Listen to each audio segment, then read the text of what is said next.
زیاتر لە ساڵێکە هەڵبژاردننی دیزاینکراوی پەرلەمانی کوردستان بەڕێوە چووە، بەڵام پارتی وێکێتی لە دەستشکانەوە و دابەشبوونێکی قوڵدان. ململانەی پارتی وێکێتی لەلایەکەوە پێکێنانی پەرلەمان و حکوومەتی هەرێمی ئاڵۆزکاندووە و دامەزراوە یاسایەکانی هەرێمی کوردستانی فلیچ کردووە. لەلایەکی دیکەشەوە پێگەی کوردی لە عێراق تا ئەوپەڕی لاواز کردووە. خەڵکی کوردستان ماوەی 4 دەیە باجی کە لە ڕەقی و عینادی سیاسی پارتی وێکێتی دەدەن. ئێستا ململانەی سەوز و زەرتەنیا لە سنووری هەرێمی کوردستاندا قەتیس نەبووە، بەڵکو پەڕیوەتەوە بۆ بەغدا. لە کاتێکدا شیعە و سوننا بۆ پەڕی هەماهەنگی و یەکریزیەوە دەچنە دانوستان و گفتوگۆکانەوە، بەڵام پارتی وێکێتی بەجیا دانوستان دەکەن و بەمەش کوردیان کردووەتە لاوەکی ترین لایەنی گفتوگۆکانی پێکێنانی حکوومەتی عێراق.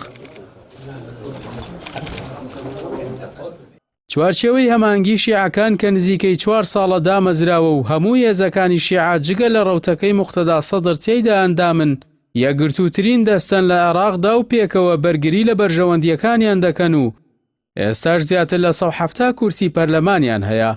ئەم هەفتەیە 251مین کۆبوونەوەی خۆیان کرد و جەختیان لەسەرەوە کردەوە پێکەوە شایستە حکومیەکان دابەش بکەن و بڕیار لەبارەی پشکی شیعەوە دەدەن.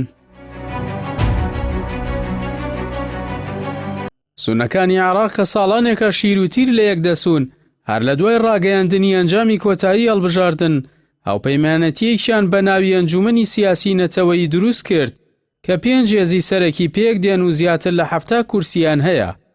دەیانەوێت شانبەشانی یەکبەرگری لە شایستە و پشکی سونە بکەن لە ئەو کێشەیدا هاتووی پەرلەمان و حکوومەتی عێراقدا. اجتمعت اليوم القيادات السنية.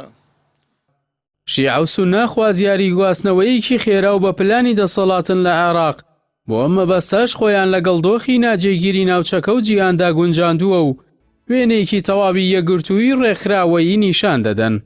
بەڵام ئەوەی لە مەیدانی سیاسی عێراقدا بێنیاز و پەرتەوازەیە کووردە. بەڕای چاودێر و شارەزایان ئێستا کورد لە خراپترین دۆخی خۆیدایە و بە قوڵترین قەیرانی سیاسیدا گوزەر دەکات لە سەرەتای دروستبوونی عێراقی نوێوە. ئەمەش لە سای 2 هێزی حکومڕان کە هەرچی لە بانگەشەی هەڵبژاردن و لەسەر میدیا دەیڵێن دواتر ڕێک پێچەوانەکەی ئەنجام دەدەن.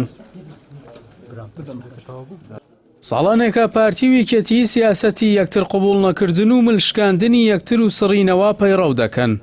نە لە حکومڕانیدا سەرکەوتوو بوون و نەتوانیویانە نوێنەرایەتی ڕازگۆیانەی خەڵک بکەن.